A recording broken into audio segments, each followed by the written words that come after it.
الحمدللہ وسلام علی عبادہ الذین اصطفیٰ اما بعد۔ واجب التکریم مختران اسلام، آپ سے خطاب کرتے ہوئے مجھے بڑی خوشی ہو رہی ہے، اس لیے کہ یقین جانیں امت کی صلاح اور بہبود کا دار و مدار صرف آپ پر ہے۔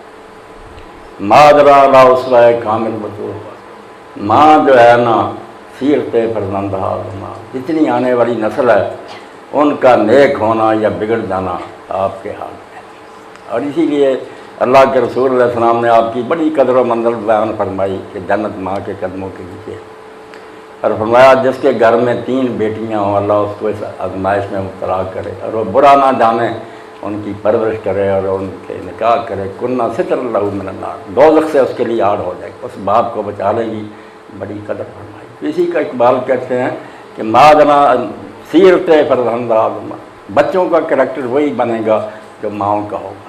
اس لیے آپ میرے سامنے بیٹھے، میں سمجھتا ہوں کہ امت کی قسمت ہے آپ کے ہاتھ، آپ میں سے کچھ بچیاں سدھر جائیں تو انشاءاللہ آنے والی نسل سدھر جائے۔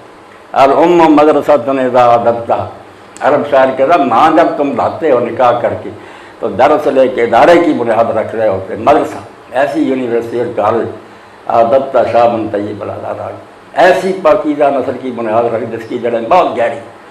تو آپ کے بارے میں جو نا رویہ کے نظر انداز کیا جائے آپ کو بہت غلط بات ہے، ماؤں کی طرف دھیان ہونا چاہیے کہ ان کی صحیح تربیت ہو۔ تو یہ تھوڑا سا وقت جو ہے اس میں آپ کی خدمت میں کچھ باتیں عرض کروں گا استقبال رمضان کے سطح میں، مگر پہلی بات جو آج اس محفل میں شرکت کرتے ہوئے میں محسوس کر رہا ہوں وہ ایک آدمی کا خلا ہے۔ میں بہت دیر پہلے یہاں آیا کرتا تھا مگر وہ آدمی اس وقت نظر نہیں آتا، اور اس سے مجھے یہ پتہ چلتا اذا ضربت ارضا بعد طول اجتنابها فقدت حبیبی والبلاد ہے کما ہے، علاقے اور جگہ وہی رہتی ہیں مگر وہ پیارا جو ہے نا وہ گم ہو جاتا ہے۔ خاوت صاحب نہیں اب نظر آ رہا ہے، اس لیے شاعر نے ٹھیک کہا کہ کچھ مدت کے بعد جب تم دوبارہ کسی جگہ آؤ گے تو تمہارا کوئی محبوب چلا گیا ہوگا، جگہ وہی ہو، علاقہ وہی رہے گا مگر وہ آدمی نہیں ملے گا۔ اور یہی بات قرآن، اللہ کے رسول اور ساری امت کے عقل مندوں نے کہی، بلکہ غیر مسلمانوں نے بھی کہی کہ یہ دنیا رہنے کی جگہ نہیں، یہ سرائے دہر مسافروں بخدا کسی کا مکان، جو لوگ مقیم تھے کل یہاں کہیں آج ان کا نشان۔ اسی طرح ہم بھی کسی دن نہیں ہوں گے، کوچ کر جائیں گے۔ اس لیے دانائی اور عقل مندی کی بات ہے نا جو استقبال رمضان میں بھی کام دے گی، وہی ہے کہ وقت سے فائدہ اٹھانا چاہیے، اس کو نا بسر نہیں کرنا چاہیے، وقت نہیں گزرتا، وقت تو اتنی تیزی سے گزرا، میں نے بات شروع کی میری زندگی کے 4-5 منٹ گزرتے اور میں ساری دنیا کی دولت اب خرچ کروں، یہ نہیں لوٹ سکتا، ماضی نہیں لوٹ سکتا۔ اس لیے دانا وہ ہے جو اس وقت کی نبض پر ہاتھ رکھے اور جو کرنے کے کام ہے نا وہ فوراً کرے، ورنہ حسرت اور پچھتاوا رہ جائے گا، موقع نہیں ملے گا۔ اسی لیے اللہ کے رسول علیہ السلام بھی یہی ہدایت فرماتے تھے کہ جو کرنا چاہتے ہو جلدی کرو، ورنہ اگر تم کہو نا پھر کر لیں گے پھر نہیں آئے۔ حضرت شیخ عبدالقادر جیلانی رحمۃ اللہ نے فرمایا وقت یہ نہیں ہے نا جو تم نے تقسیم کر رکھی، ماضی ہے گزر گیا آ نہیں سکتا، ایک مستقبل ہے وہ موہوم ہے، صرف خیال ہے کہ مستقبل آئے گا، کیا پتہ پہلے ہی موت ہو جائے، حال ہی ہے تمہارے پاس، اور وہ بھی ایک فرضی لکیر ہے، وہ فوراً ماضی بن جاتا ہے۔ اس لیے الکیس من دار نفسہ وعمل لما بعد، دانا وہ ہے جو مرنے کے بعد جو زندگی آنے والی ہے اس کے لیے کچھ کرے۔ تو اللہ رب العالمین نے اپنے رسول علیہ السلام فضا بھی و امی بروح کے ذریعے ہمیں ایسے موقع فراہم کیے ہیں کہ ہم سے اگر کوئی کوتاہیاں ہو جائیں، کچھ کمیاں رہ جائیں تو ان کی تلافی کے لیے چانس دیے، ان میں سے یہ رمضان المبارک بھی ہے۔ کیسی بات ہے کہ خود اللہ رب العالمین ہماری نجات اور بخشش کے لیے اتنا خواہش مند ہے کہ خود موقع دیتا اور اعلان کرتا ہے کہ اگر تم نجات چاہتے ہو تو وقت ہے آ جاؤ، میں نے دروازے کھول دیے ہیں بخشش کے۔ اور اسی لیے رسول کریم علیہ السلام نے فرمایا کہ روزانہ رمضان شریف میں عالم غیب میں اعلان ہوتا ہے یا باغی الخیر یقین، اور نیکی کو تلاش کرنے والے بڑھ آگے، جنت کے دروازے تو کھلے گا دوڑ، یا باغی شر عکس، ارے برائی کے پیچھے بھاگنے والے آپ تو شرم کر رک جا۔ اور اللہ کے رسول علیہ السلام نے فرمایا کہ جنت کے دروازے کھول دیے جاتے ہیں، دوزخ کے بند کر دیے جاتے ہیں۔ ہم نے اس کو اس معنی میں لے لیا کہ آسانہ عالم تکوین میں آٹومیٹک ہوتا ہے، نہیں تو شریعت نے انتظام کیا نا میری بہنوں اور بیٹیوں، اس کا بیان ہے کہ اللہ نے اپنی طرف سے بندوبست اس مہینہ میں کر دیا کہ جنت کے دروازے کھل جائیں۔ جنت کے دروازے ایک تو پھاٹک ہیں جو قیامت کے دن کھلیں گے، ان کے اب کھولنے کا کوئی فائدہ نہیں۔ اگر لے نا کہ وہ دروازے کھولے کسی نے جانا، وہ تو قیامت کے حساب کتاب کے پاس جانا۔ جنت کے دروازے میری بہنوں بیٹیوں نیکیاں، ایسی نیکیاں جو جنت کی طرف لے جاتی ہیں۔ جیسے ماں کے بارے میں آپ نے فرمایا، جب ایک شخص نے کہا کہ میں جہاد کرنا چاہتا ہوں، فرمایا تیری ماں زندہ ہے؟ اس نے کہا ہاں یمن سے آیا تھا۔ آپ نے فرمایا فرض ماں کے ساتھ چمٹ جا، فائن الجنت عند رجلہا، اس کے پاؤں کے پاس ہے جنت کا دروازہ۔ اب وہ پھاٹک نہیں تھا، ماں کی خدمت جنت کو لے جاتی۔ حضرت ابو موسیٰ اشعری رضی اللہ عنہ لشکر کی صفیں بند گئیں، مجاہد کھڑے ہو گئے، دشمن سامنے تھا، یہ آگے بڑھے، رسول اللہ کے ساتھی انہوں نے کہا میں نے اللہ کے رسول سے سنا ہے کہ یہ تلواروں کی چھاؤں جائیں ان کے نیچے جنت کے دروازے، موت نہ سمجھو، یہ تلواروں کے نیچے جنت کے دروازے کھلے ہوئے ہیں، جو شہید ہو جائے۔ تو ایک آدمی جس کا حدیث پاک میں آتا، لباس ہی خستہ سا تھا، شکل بھی بیچارہ مسکین تھا، اس نے کہا ابو موسیٰ آپ نے یہ بات رسول اللہ سے سنی ہے؟ تو انہوں نے کہا ہاں میرے کان بہرے ہو جائیں اگر میں نے رسول اللہ سے نہ سنی۔ اس نے میری بچی اور بہنوں لوگوں کو سلام کہا، لشکر میں گھس گیا، کئی کو قتل کیا اور شہید ہو۔ اسے یقین آ گیا کہ ان ابواب الجنت تحت ظلال السیوف، تلواروں کے سائے کے نیچے جنت کے دروازے۔ اس لیے جنت کے دروازے صرف ان پھاٹکوں کو نہ سمجھو، نیکیوں کے موقع اس مہینے میں اتنے موقع ہیں کہ 3 کا تو اللہ کے رسول اللہ علیہ وسلم نے ایک حدیث میں فرمایا کہ جس نے رمضان شریف کے روزے سچے ایمان اور ثواب کی نیت سے رکھے اس کے پچھلے گناہ بخش دیے گئے۔ پھر دوسرا فرمایا جس نے رمضان میں رات کو قیام کیا، نفل پڑھے، اس کے بھی پچھلے گناہ بخش دیے گئے۔ اسی طرح فرمایا جس نے لیلۃ القدر میں قیام کیا اس کے بھی گناہ بخش دیے۔ یعنی کتنے پھاٹک کھول گئے جنت کی طرف جانے کے لیے، جو کرے کرائے کچھ نہ، اور سمجھے کہ خود کوئی کھولے گا۔ اسی لیے لوگ احمد کہتے ہیں کہ جو اس مہینے میں مرتا نا وہ جنت میں جاتا ہے، کیونکہ دوزخ کے دروازے میں نہیں، وہ دوزخ میں جاتا ہے، وہ دوزخی ہے، دوزخ میں جائے گا۔ جنت میں وہی جائیں گے جو ان دروازوں میں داخل ہونے کی کوشش کریں گے، بھی عمل کریں گے۔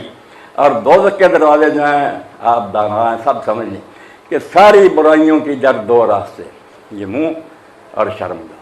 اسی لیے اللہ کے رسول اللہ علیہ السلام نے فرمایا، حضرت سہل بن سعد کہتے ہیں جو مجھے ضمانت دے کہ ان 2 راستوں کی حفاظت کرے گا، ان سے غلط کام نہیں کرے گا، میں اس کو جنت کی ضمانت دیتا ہوں۔ یہ دوزخ کے 2 دروازے ہیں جو شریعت نے اس مہینے میں بند کر دیے کہ حرام تو گزارا، حلال کی بھی اجازت نہیں۔ شہوت پر کے پیرا لگا دیا گیا، کھانے پینے پر بھی لگا دیا۔ اب کوئی پھر ان دروازوں کو توڑ دے اور گھس جائے دوزخ میں جاتا پھرے، دین نے بندوبست کیا۔ اور جو اللہ کے رسول اللہ علیہ السلام نے فرمایا کہ جو اس مہینے میں نیکی کرے اللہ کے یہاں اس کا اجر بہت زیادہ، عام مہینوں کی نسبت بڑا۔ تو یوں سمجھیں کہ جیسے موسم بہار آتا ہے، اس موسم میں باغ میں اتنے پھول کھل جاتے ہیں کہ آدمی کس کو توڑے اور کس کو چھوڑے۔ تو ہی نازاں چند کلیوں پر تنہا کر گیا، ورنہ گلشن میں ہلا دے تنگی دعوت۔ ہم اگر کسر چھوڑیں گے نا، نہیں کچھ کریں گے، ہماری کوتاہی ہوگی، ورنہ باغ پھولوں سے بھرا ہوا رمضان کا۔ اتنی نیکیاں حدیث پاک میں آیا جو کسی شخص کو کھانا کھلا دے اور اس کا روزہ کھلا دے، اس کو اللہ تعالیٰ اس کے برابر ثواب دیتا، اس کا ثواب بھی کم نہیں کرتا، مگر ایک روزے کا مزید ثواب ملتا اور ایک غلام آزاد کرنے کا ثواب ملتا۔ تو لوگوں نے پوچھا اللہ کے رسول سب کے پاس جتنا کھانا نہیں کھلا سکیں، تو فرمایا لسی کا ایک گھونٹی کو کسی کو پلا دے، ایک کھجور آدھی کھلا دے، اس کو بھیجا۔ اتنے دروازے ہیں جنت میں داخل ہونے کے کہ آپ اگر ہمت کر لیں، کوشش کر لیں تو موقع ہی موقع۔ اور روزے کی عبادت کی فضیلت کتنی بڑی ہے۔ امام جعفر الصادق فرماتے ہیں روزہ دار جو نوم الصائم عبادت، روزہ رکھنے کے بعد وہ سویا بھی رہے عبادت میں لکھا جاتا ہے، بس صمت و تسبیح، اور اگر وہ خاموش بھی رہے اس کی خاموشی تسبیح لکھی جاتی کہ یہ ذکر کر رہا۔ وہ دعا مستجاب، اور جو دعائیں مانگے فجر سے لے کر، لوگ سمجھتے ہیں کہ روزہ کھولنے کے وقت کی دعا نہیں، اللہ کے رسول نے فرمایا روزہ دار کی دعا جب تک وہ افطار نہیں کرتا، صبح سے لے کر شام تک جتنی مانگے گا نا، اللہ کہتا میرے حکم سے کھانا پینا، میں اس کی دعائیں قبول کروں۔ تو عمل متقبل، اور جو عمل کرے گا وہ قبول ہوں گے۔ اس لیے اس مہینے کے استقبال کے لیے رسول آپ تو پہلے ہی اتنے ذوق شوق سے تیار ہوتے تھے۔ آپ نے پڑھا یہ کہ شعبان کا مہینہ بھی سارا آپ کا روزوں میں گزرتا ہے، شاید ہی کو روزہ چھوڑتے ہوں، ورنہ یہ مہینہ جو گزر رہا ہے پورا امت کو کہہ دیا کہ تم کہیں تھک نہ جاؤ، اس لیے جب آدھا شعبان ہو جائے پھر تم نے نہیں روزہ رکھنا، 14-15 دن ریسٹ کرو، رمضان کے لیے خود روزہ ہی روزہ۔ پہلے سے ایسا نشہ آپ پر طاری ہوتا کہ رمضان شریف میں اللہ تعالیٰ کی یاد میں رہے۔ تو اس مہینہ کے لیے اپنے دلوں کو آمادہ کرو، بالکل شوق پیدا کرو کہ ادھر چاند چڑھے اور ادھر ہی آپ یہ دعائیں کر رہی ہیں، اللہم انا علی صیامہ و قیامہ و تلاوت القرآن فی، اے اللہ اس مہینے میں ہماری مدد کرنا کہ ہم روزہ بھی رکھ سکیں، رات کو جاگ بھی سکیں اور قرآن مجید کی تلاوت بھی کر سکیں۔ اللہم سلم فیہ، اس مہینے میں ہمیں تندرست رکھنا، وسلم اللہ، اور یہ مہینہ بھی ہمارے لیے خیریت کا ہو، کوئی بیماری نہ آ جائے، اور تسلم منا، اور ہم سے یہ پھر مہینہ جو نا قبول بھی کر لینا، محنت کرنے کے بعد ضائع نہ ہو جائے، قبول۔ اس لیے یہ زمانہ کوشش کا، اور کوشش اتنی لازم ہے، رمضان شریف تو بہت اعلیٰ مہینہ، افضل الشہور ہے، اس کی گھڑیاں افضل ہیں، راتیں افضل ہیں، دن افضل ہیں، مگر حضرت علی رضی اللہ عنہ فرماتے ہیں کہ عام مسلمان کو تو چاہیے روزانہ سوچے کہ جب سورج نکلے صبح جاگے تو یاد کرے کہ یہ دن اعلان کر رہا ماں میں یومن یمر والا ابن آدم، کہ جو دن بھی تمہارے سامنے گزرتا ہے اللہ قال ذلک الیوم، مجھے اور آپ سب کو بچی وہ دن پکارتا جب صبح اٹھتے ہیں، کل فیہا خیرن کفر فیہا خیرن، کہ اللہ تعالیٰ نے بونس کے طور پر ایک دن اور تجھے دے دیا، پتہ نہیں تیری زندگی کا یہ آخری دن ہو، اگلی صبح نصیب ہی نہ ہو، اس لیے میرے اندر کوئی اچھے کام کر لینا، کوئی اچھی باتیں کرنا، اشہد لہو بکا یوم القیامۃ، تاکہ تیرے لیے قیامت کے دن میں گواہی دے سکوں، میں آیا تھا پورا دن گزرا، اس نے مجھے ناراض کر کے نہیں بھیجا، میرے اندر نیکیاں کی۔ کوشش کریں کہ زندگی ایسے بسر ہو جائے کہ جب واپس لوٹیں اللہ راضی ہو جائے، اس کے رسول علیہ السلام راضی ہو جائیں، مگر اس معاملے میں آپ کا رول مردوں سے زیادہ، مرد بیچاروں کے ذمہ نفقہ مہیا کریں، خرچہ، بچوں کی تربیت۔ میں نے ایک واقعہ پڑھا، سلطان محمود غزنوی رحمۃ اللہ علیہ ہندوستان پر حملہ آور ہوئے، ان کی فوج میں ایک یتیم بچہ بھی تھا جو ماں نے بڑی شفقت سے پالا تھا، گھروں میں محنت کر کے اس کو پالا تھا، وہ بھی مجاہدین میں آیا۔ تو جب لوگ واپس گئے تو ماں نے پوچھا میرے بچے کا کیا بنا؟ انہوں نے کہا ماں بچہ تو تیرا شہید ہو گیا۔ اس نے بڑا نہیں منایا، خوش ہوئی، مگر اس نے کہا کس حال میں شہید ہوا؟ انہوں نے کہا وہ میدان جنگ سے بھاگا تھا، پیچھے سے تیر لگے تو مارا گیا۔ ماں بہت روئی، اس نے کہا اس نے میرا دودھ حرام کر دیا، کوئی بات نہیں شہید، مگر سینہ تان کر کھڑا رہتا، میدان جنگ کیوں چھوڑا؟ بات آہستہ آہستہ سلطان تک پہنچی، انہوں نے جب تحقیق کی تو بات غلط نکلی، ثابت یہی ہو کہ بچہ میدان سے بھاگا نہیں، ڈٹا تھا، سینے پر زخم کھائے، ماں نے سجدہ کیا کہ شکر ہے مجھ بیوہ کی لاج اس نے رکھی جیسے میرے بچے کو ہونا چاہیے تھا۔ آپ بچے تیار کر لیں تو یقین جانیں، جیسے اقبال کہتے ہیں بطول باش و پنا شود حسین، یہ بے حیائی کا زمانہ جو ہے اس سے دور ہو جا، فاطمہ بن جا جس کا جنازہ بھی لوگوں نے نہ دیکھا، کہ درا گوش شبیر بھی، تاکہ تیری گود میں حسین آئے، ورنہ حرام دادے ہی آئیں گے، نہ تیرا ادب کریں گے، نہ دین کا کوئی خیال کریں گے۔ تو ماؤں کے بارے میں کہ وہ اپنے اندر دین پیدا کریں، اور یہ مہینہ پورا آپ دیکھتی ہیں قرآن مجید جب سورہ بقرہ میں روزے کا بیان کرتا، عموماً پہلی آیت پڑھی رکتا نے لعلکم تتقون، تاکہ تمہارے اندر تقویٰ پیدا ہو جائے۔ تقویٰ کیا؟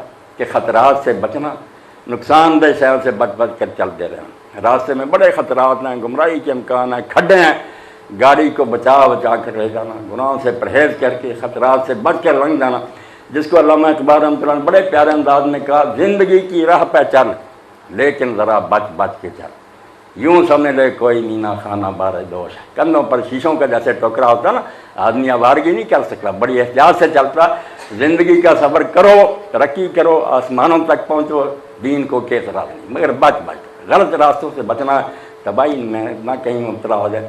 تو پہلے تو اللہ تعالیٰ نے کہا کہ جو روزہ اس لیے فرض کیا گیا کہ 30 یا 29 دن جب تم صبح سے شام تک یہ ٹریننگ لوگے کہ اللہ دیکھتا ہے، قیامت کا دن ہے، اسی لیے تنہائی پہ نہیں کھاتا، بھوک لگی ہوئی ہے، ٹھنڈا پانی موجود ہے، ایک قطرہ نہیں چھوتا، ہزاروں روپیہ کو دے قطع نہیں، اذان نہیں ہوئی، اتنا تقویٰ پیدا ہوتا کہ نہیں میں نے پرہیز کرنا، غلط کام نہیں کرنا۔ اور آپ یقین جانیں بیٹا، کبھی ایسی ایک بات ہی کسی غیر مسلم کو اسلام میں لے آتی۔ ایک پارسی میجر تھا فوج کا، برطانوی زمانہ تھا، ایک مسلمان سپاہی اس نے روزہ رکھا ہوا تھا، روزے کی حالت میں اس نے کچھ غلطی کی تو اس کو سزا مل گئی، پٹھو لگ گیا، سامان اٹھوا دیتے ہیں کمر پر ہی، گراؤنڈ کے چکر کا، رمضان کے دن انتہائی گرمی، وہ بیچارہ سپاہی گھوم رہا تھا، زور کا وقت ہوا تو نلکے پر گیا، میجر دیکھ رہا تھا، اس نے وضو کیا، پانی نہیں پیا اور نماز پڑھی، پھر بھاگنا شروع کر دیا۔ اس نے بلا کر کہا کہ میں نے یار دیکھا ہے تجھے کہ تو نلکے پر گیا، پانی نہیں پیا پانی پی لیتا ہے، اتنی تکلیف میں تھا۔ اس نے کہا نہیں صاحب میں نے روزہ رکھا۔ اس نے کہا روزہ کیا؟ کہنے لگا اللہ کا حکم ہے کہ صبح سے شام تک نہ کھاؤ۔ اللہ کون؟ جب دین کی تھوڑی سی باتیں ہوئیں تو اس نے کہا مجھے یار اپنے دین کا لٹریچر دو۔ وہ پارسی میجر صرف اس بچے کے اس کام کی وجہ سے کتابیں پڑھ کر مسلمان ہو گیا۔ انہوں نے ڈسمس کر دیا انگریزوں نے، پھر وہ ریاست بہاولپور کے نواب جو تھے انہوں نے اس کے اپنے لشکر کا سپہ سالار بنایا۔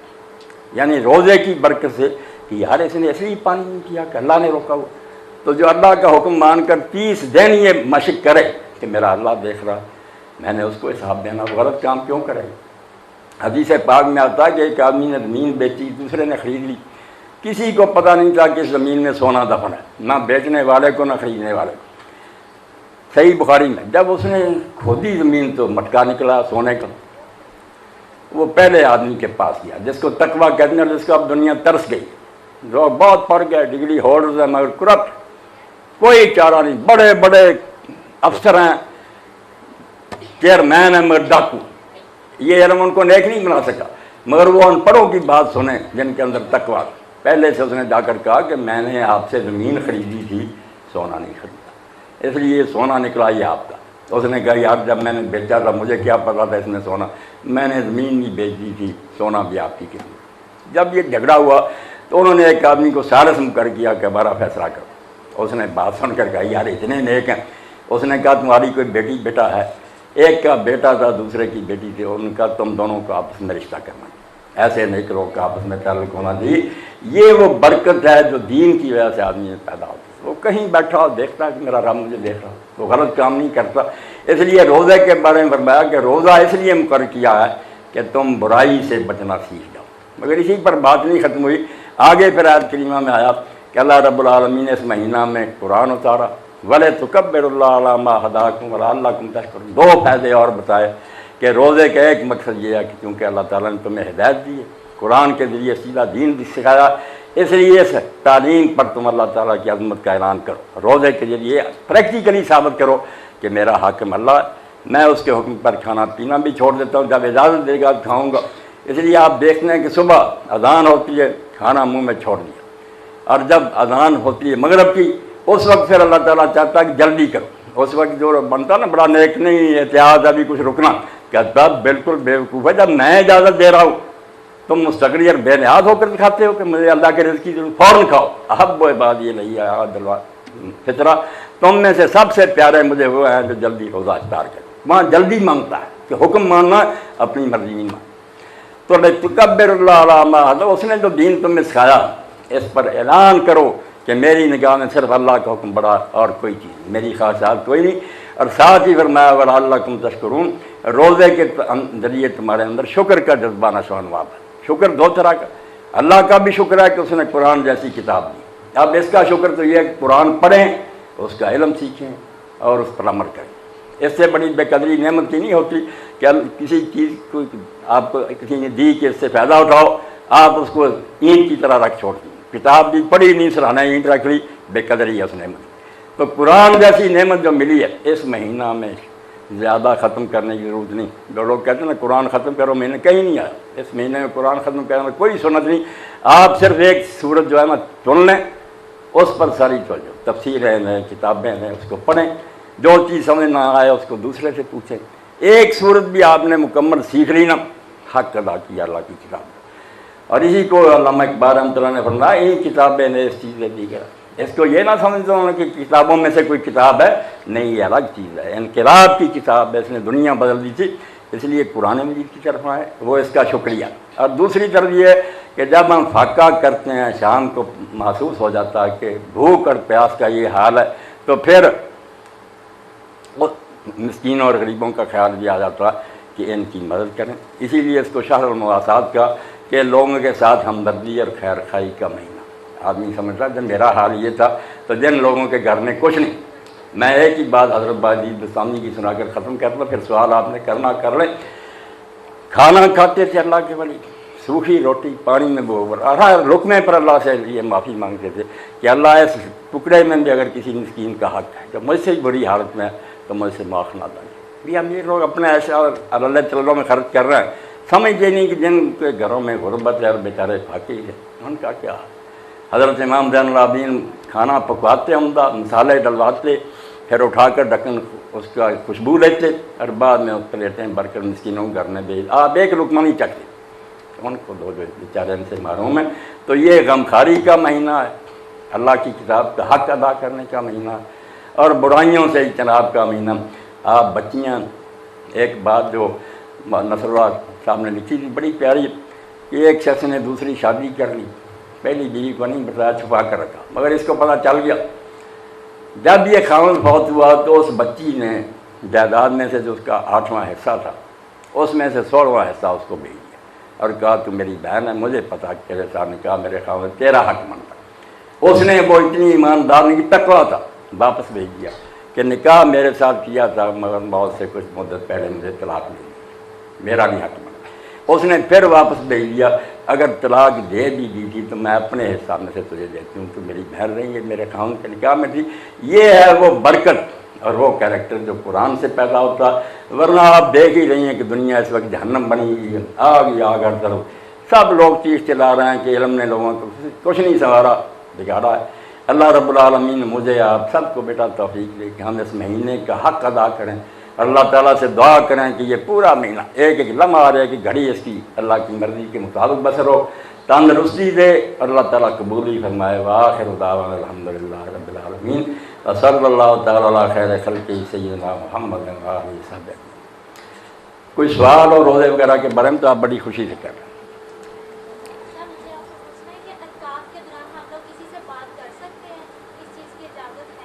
اعتکاف میں ایک دوسرے کے پاس بیٹھنا بالکل جائز ہے بیٹا، کوئی رکاوٹ نہیں، رہنا مسجد کے اندر، باہر کرنے والے بھی کہا جائے ہاں ہاں کر سکتے ہیں۔ حدیث پاک میں آتا ہے رسول اللہ کی بیوی صفیہ رضی اللہ تعالیٰ آپ سے ملنے کے لیے آئی، کافی رات تک آپ کے پاس بیٹھی رہی، پھر آپ دروازے تک اس کو رخصت کرنے گئے تو اس وقت 2 صحابی بھی گزر رہے تھے، رات بہت چلی گئی، آپ نے روک کر کہا میں محمد ہوں صلی اللہ علیہ وسلم اور یہ میری بیوی صفیہ۔ انہوں نے کہا یا رسول اللہ یہ بات بتانے کی ضرورت ہے؟ فرمایا نہیں، شیطان انسان کے اندر گردش کرتا، پتہ نہیں تمہارے اندر کو وہم ڈال دیتا کہ شاید کون عورت ہے جس وقت رسول اللہ کے پاس، یہ میری بیوی ہے، میں رسول اللہ ہوں۔ تو اس لیے بیٹا ملے، باتیں کرے، کوئی باتیں تو ظاہر بات مسجد میں اچھی کرنی چاہیے۔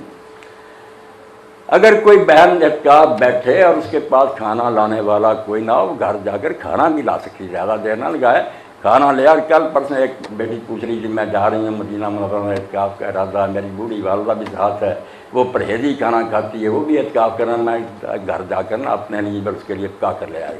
اعتکاف اس میں رکاوٹ نہیں بنتا، وقت اللہ کی بات میں گزارنا، باہر تھوڑی دیر مجبوری سے نکلنا، ورنہ زیادہ تو مسجد میں رہنا۔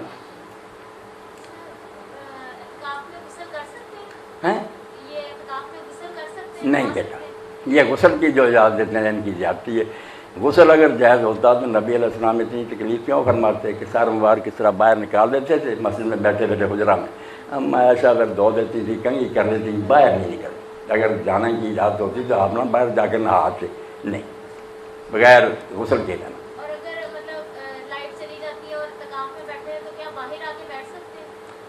کہاں؟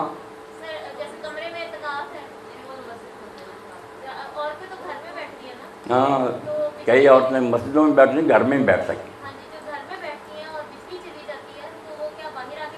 بیٹھ سکتی، یہ کوئی تنگی نہیں کہ وہاں وہ گھر میں بیٹھے ہیں، باہر ہاں بیٹھ سکتی۔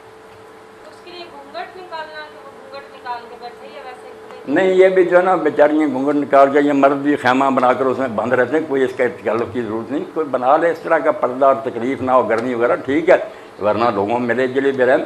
اب مغنی میں اپنے قدامہ لکھتے ہیں ایسے لوگ اعتکاف کرتے تھے کسی کو پتہ بھی نہیں چلا کہ یہ اعتکاف میں، نہ کوئی جان نماز بچائی، سب نمازیاں ملے رہتے۔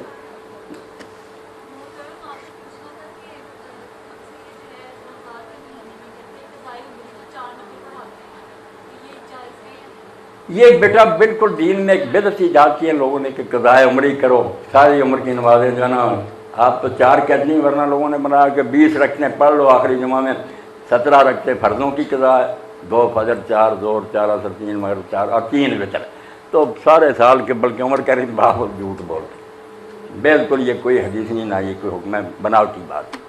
اور یہ بھی آپ سمجھ لیں کہ جو پچھلی عمر کی قضائیں نا اس چکر میں ہی پڑھنے کی ضرورت نہیں، اللہ اتنا سخت گیر نہیں، نہ اتنا سخت حساب کرنے والا۔ جو زندگی جہالت میں گزر گئی معافی مانگیں، آئندہ کے لیے پکی ہو جائیں کہ نماز پڑھیں اور ساتھ سنت نفل پڑھتی رہیں تاکہ کمی پوری ہے۔ پچھلی پڑھنے کی ضرورت نہیں، گزر گیا وقت، اللہ معاف کر دے۔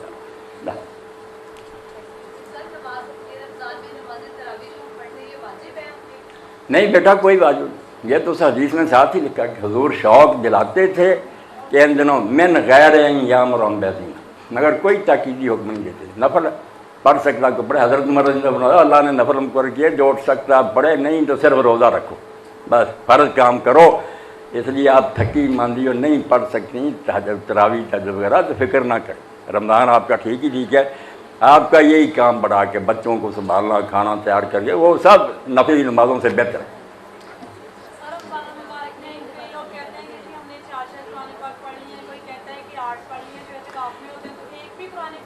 نہیں، یہی بیٹا شیطان کی کامیابی ہے کہ جو کرنے کا کام چھڑا دیتا ہے نیکی کے روپ میں نے عرض کیا نا کہ قرآن ختم کرنا بھی ایک بھی کوئی ضروری نہیں، آپ اس کی بجائے ایک آدھ صورت لے لیں، آج سے چن لیں اور کچھ تفسیریں لے کر ترجمے اس پر توجہ مرکوز کریں، اس کو سمجھیں۔ جو نہیں سمجھ میں آتی ایک صورت بھی آپ کو پوری سمجھ آ گئی نا رمضان میں، وہ ختموں سے بہتر ہے۔ بڑی خوشی ہوئی، اللہ آپ کو خیریت سے رکھے، خوشیاں نصیب کرے، اپنے گھروں میں خیریت سے رکھے اللہ۔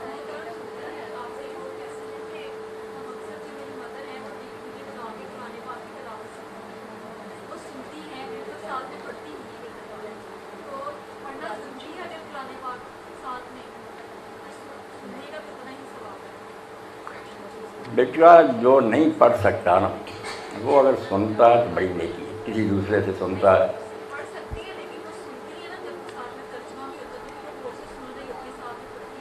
ہاں، بہت اچھی بات، ہاں ثواب ملتا ہے۔ جو پڑھ ہی نہیں سکتے بیچارے ان پڑھ رہ گئے، وہ قرآن مجید کھول کر انگلی اس پر پھینک دے جائے نا محبت سے، انشاءاللہ اللہ انہیں دیا کرتے۔ وہ جانتا کہ یہ بیچارہ اتنا نہیں کر سکتا، اللہ کی کتاب سے محبت ہونی چاہیے، اللہ تعالیٰ کی طرف پورا دھیان ہونا چاہیے۔ وہ ہر شخص کی صلاحیتوں سے واقف ہے، یہ ترجمے پڑھ سکتا ہے، ناظرہ ہی پڑھ سکتا ہے، یہ بیچارہ صرف دیکھ ہی سکتا ہے، اس کو دیکھنے کا بھی اجر ملے گا انشاءاللہ۔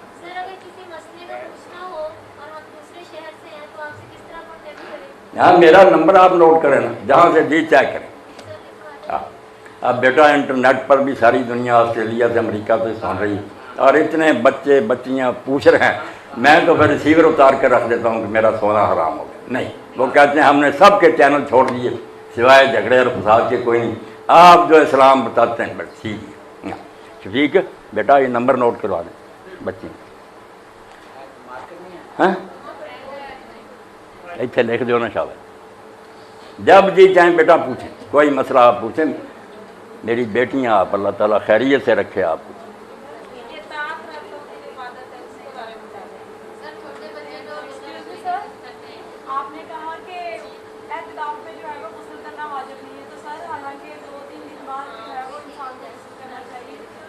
یہ تو پھر اس کو خود دیکھنا چاہیے نا کہ یہ مشقت برداشت کر سکتی ہے۔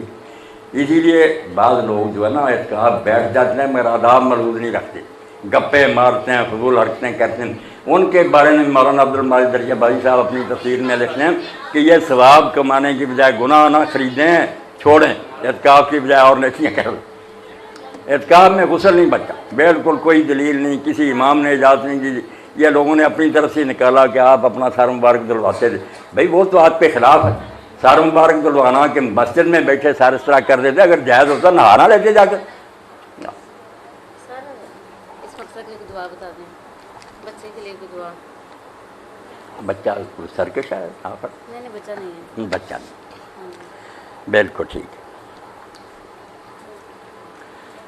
بیٹی نے نا یہ کہا کہ بیٹے کے لیے کہ اللہ تعالیٰ نے ایک اولاد دے، کوئی دعا بتا دیں۔ عشاء کی نماز کے بعد 100 مرتبہ، درمیان میں بات بھی کرنی پڑے بے شک کر لیں، مگر یہ 2 دعائیں جو قرآن مجید نے اپنے انبیاء علیہ السلام کی نقل کی، ایک تو ابراہیم علیہ السلام بوڑھے ہو گئے، 86 سال عمر ہو گئی، بیٹا کوئی نہ ہوا، انہوں نے دعا کی جو سورہ یاسین کے آگے سورہ صافات میں آتی ہے، رب ہب لی من الصالحین۔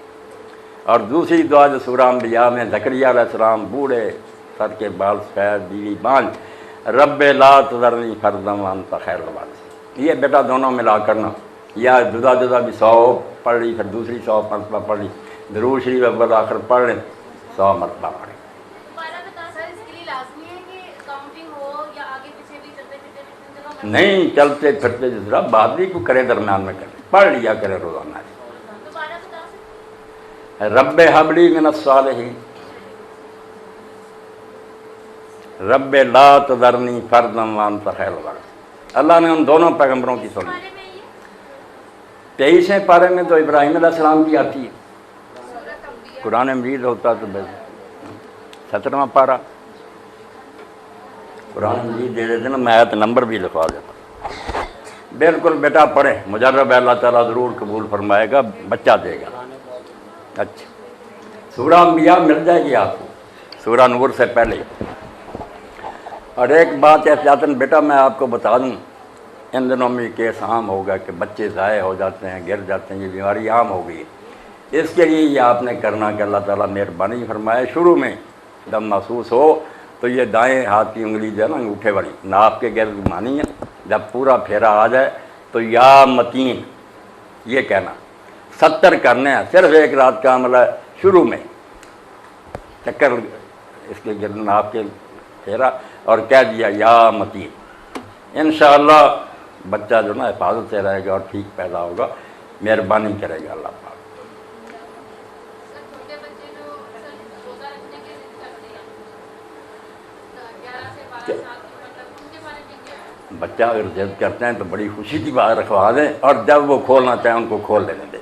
تاکہ نہیں یہ تنگ نہ کریں کہ یہ پورا ہی کرے، اگر وہ کر لیں پورا تو بسم اللہ، اگر وہ درمیان میں بھی چھوڑنا چاہیں نا، چلو جتنی عادت پڑی ہے ٹھیک ہے، آہستہ آہستہ پورا بھی کرے، ان کو پھر اجازت دینی چاہیے کہ بیٹا اگر تنگ ہو کھول۔ اس میں ایج کیا ہے لمٹ؟ ہیں ایج کی لمٹ ہے اس میں؟ ایج 13 سال ہی، 13 سال سے جب بڑھ جائے 14-15 سال کے بعد پھر تو ضروری سے کم کا رکھتا ہے تو وہ جس وقت نہیں، ثواب اس کو ملے گا۔ دیکھیں اللہ تعالیٰ کی مہربانی ہے، وہ نابالغ وغیرہ اور چھوٹا سا بھی باپ کے ساتھ ماں کے نماز پڑھتا، اللہ تعالیٰ اس کو صحیح نماز تصور کرتا، گناہ نہیں گنتا، نیکیاں اس کی گنتا جاتا، ثواب اس پر بھی دے گا چھوٹی عمر کے عملوں پر۔ شوق میں رکھ لیتے ہیں لیکن بعض کا جیسے کہ آپ نہیں چھوڑنا چاہے تو چھوڑ لینا چاہے، تنگ نہ کرے، ایسا نہ ہو کہ پھر بعد میں وہ نفرت ہی کر دے کہ توبہ میں فرض کیا تھا۔ نہیں چھوڑنا چاہتے ہیں درمیان میں چھوڑ دیں، نہیں کھول سکتے ہیں نا، کھول سکتا بالکل۔ شفا کے لیے جو دعا بتائیں تو بیمار شفا کے نہ شفا کے لیے یا سلام پڑھا کریں 131 بار، نا تندرست بھی پڑھے بیمار بھی پڑھے 131 بار، اور درود شریف اول آخر پڑھیں، انشاءاللہ شفا ہی شفا ہوگی۔ یا سلام و یا اللہ تعالیٰ کو آواز دیں کہ تو سراپا سلامتی ہے، ہمیں بھی تندرستی اور سلامتی ہے۔ اگر حسد کی نظر سے بچنا ہو تو کیا پڑھیں؟ ہیں؟ نظر لگ جائے، نظر کا اندیشہ یہ لگی جائے، سورہ قلم جو 29 اس بارے میں، یہ 2 آیتیں پڑھ کر نا پھونک مار دیا کریں، انشاءاللہ نا آپ بھی محفوظ رہیں گے، بچے بھی رہیں گے۔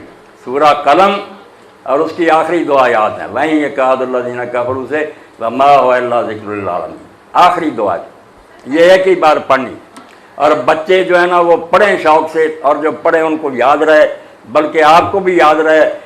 سورہ ابراہیم کی پہلی 4 آیتیں صبح اور شام پڑھ لیا کریں، حافظہ یا حافظہ کمپیوٹر کی طرح ہوگی آپ۔ سورہ ابراہیم پہلی 4 آیتیں، خیر و برکت کے لیے آپ چاہتے ہیں تو پھر لکھ لینا، 2 عمل جو ہے کیا کریں، انشاءاللہ خیر و برکت ہی ہوگی۔ یا مغنی 1100 مرتبہ اللہ تعالیٰ کو آواز دیں کہ تو غنی کرنے والا، ہمیں بھی غنی کر دے، یا مغنی 1100 مرتبہ، کسی وقت ہی پڑھ، نماز کا نہیں کہ اس سے تعلق کوئی وقت ہی فارغ ملے پڑھ لیا، درود شریف اول آخر پڑھنا۔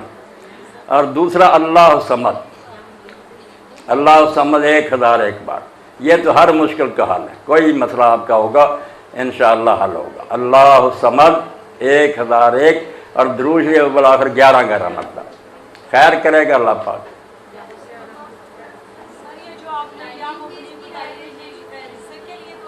ہاں رزق ہے، یہ جو نا تنگ دستی اور فقر و فقہ، اس سے نجات مل جاتی ہے۔ سر کوئی بس اللہ سے مانگنا چاہیے، وہی دینے والا اور کوئی نہیں دیتا۔ سر اگر بچہ سرکش ہو، کہنا نہ مانتا ہو تو ماں کے لیے کوئی وظیفہ؟ خامد سرکش ہو، سسر سرکش ہو، ساتھ سرکش ہو، آپ سرکش ہوں، سب کے لیے نا یا ودودو 1100 مرتبہ رب الآخر درود شریف اور ایک سورہ فاتحہ، دوسرا جو ہے نا ان میں سے دونوں کر لیں یا ایک ہی سورہ فاتحہ 45 بار پڑھ کر چینی اور نمک پر دم کریں، کسی کو الگ کھلانے کی ضرورت نہیں، جو گھر میں استعمال ہوتا اس کو پھونک مارے، انشاءاللہ آپ کا دماغ بھی درست رہے گا اور دوسرے بھی صحیح رہیں گے۔ 45 بار 45 جو ہے نا۔ بچیوں نے اب عملیات پوچھنے شروع کر دیے، کچھ مسائل بھی پوچھے، میں کوئی بات نہیں جی یہ پروگرام تو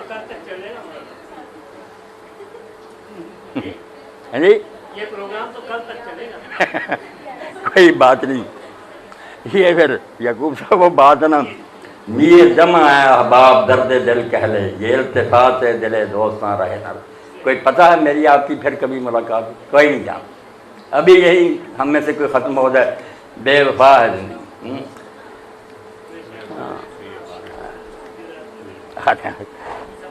آ گیا، چلو بسم اللہ، آپ ماشاءاللہ سوال نمبر لکھوا دیجیے، نمبر اور مولانا جوابات ارشاد فرما رہے تھے۔ نمبر لکھوا مولانا وسعت مطالعہ کی بنا پر کبھی بھی سوالات سے گھبرائے نہیں، بلکہ ان کا ہمیشہ اس معاملے میں یہ چیلنج ہوتا ہے کہ ہزار دام سے نکلا ہوئے ایک جنبش میں جسے غرور آئے کرے شکار میں۔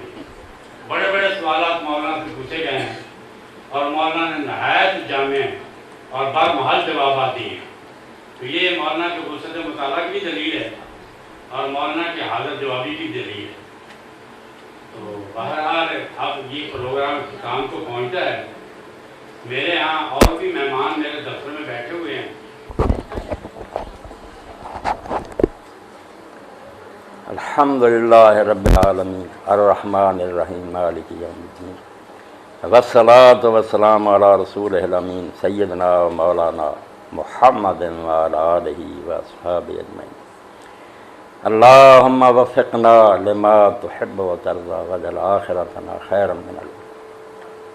اللہم استعملنا بسنت نبیک وتوفنا علی ملتہ وأعذنا من مضلات الفتن۔ ربنا آتنا من لدنک رحمۃ وہیئ لنا من امرنا رشدا۔ ربنا آتنا فی الدنیا حسنۃ وفی الآخرۃ حسنۃ وقنا عذاب النار۔ ربنا هب لنا من ازواجنا وذریاتنا قرۃ اعین واجعلنا للمتقین اماما۔ اللہم اکفنا بحلالک عن حرامک واغننا بفضلک من سواک۔ اللہم ارزقنا طیبا واستعملنا صالحا۔ وصلی اللہ تعالی علی خیر خلقہ سیدنا محمد وآلہ واصحابہ اجمعین، آمین۔ یا خیریت سے رکھے بیٹا، فضل و کرم فرمائے۔